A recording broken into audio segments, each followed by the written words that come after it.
For as long as I've been alive, I guess that's 19 years now, my family has had dogs. With their big slobbery kisses and innate talent for playing fetch, I often claim that my dogs are my favorite companions in the world, which is a very true statement. Around campus, at least once a day, my friends would have to put up with my complaints about missing my dogs. The reasons my love for my dogs is so vast are innumerable, and I honestly couldn't tell you all of them off the top of my head. But all that I know is because of my dogs, I'm a better person all around. To begin, I'm sure we've all had an introduction to all of the responsibilities that come with having a dog. If you're anything like me, when you were younger, you constructed the perfect plan to convince your parents to get a puppy. For me, this seemingly impossible reach for a furry friend sounded something like this. Mom, Dad, I know a puppy is a lot of work. You need to feed it, walk it, train it, and just make sure it stays healthy. But this is exactly why you should let me have a puppy. I promise I will take care of it. And it'll also teach me skills like responsibility and patience. Now, I probably gave my parents this speech a few dozen times, and it never worked. Regardless, the points I made still hold up today.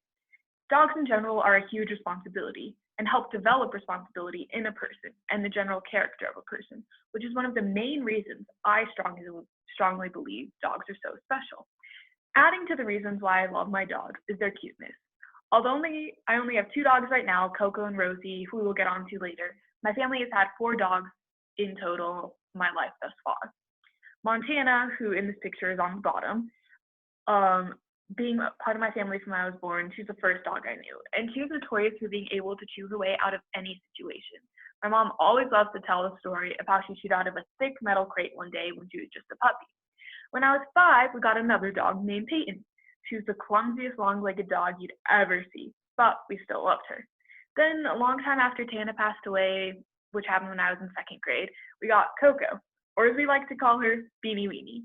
Now, the Bean is a little chubby and not the smartest dog that ever lived, but we do claim her as the prettiest black lab to walk the earth. Now, Peyton passed away in my junior year of high school, and my whole family was distraught. I had known her almost all of my life, and saying goodbye was one of the hardest things that I personally have ever done. But because of how hectic life with a puppy can be, my mom swore we wouldn't be getting another dog. But after I came to Nashville, my family betrayed me and did something crazy and adopted a Wheaten Terrier Poodle mix named Rosie. And boy, has she been a hoot to have around the house. She's the first dog my family has had that isn't a black lab, and you can really tell. She can't fetch or even catch a ball that's thrown straight to her.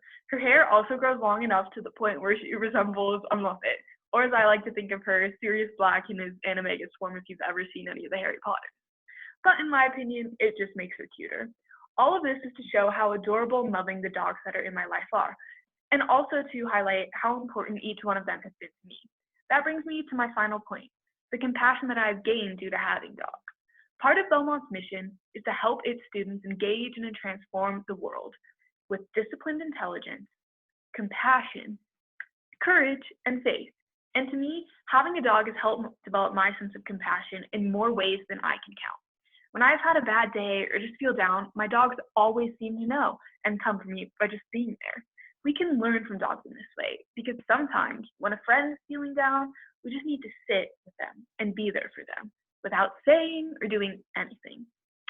There's a deep level of connection and compassion both the dog and its human have to have for each other. And I think that develops the overall sense of compassion we can use to engage and transform the world as Belmont students. Overall, having dogs in my life has made me a better person. Plus, there's the added extra benefit of how cute they are. I'm so thankful and lucky to have fur companions who will never let me down and consistently help me become a better person and version of myself. Thank you.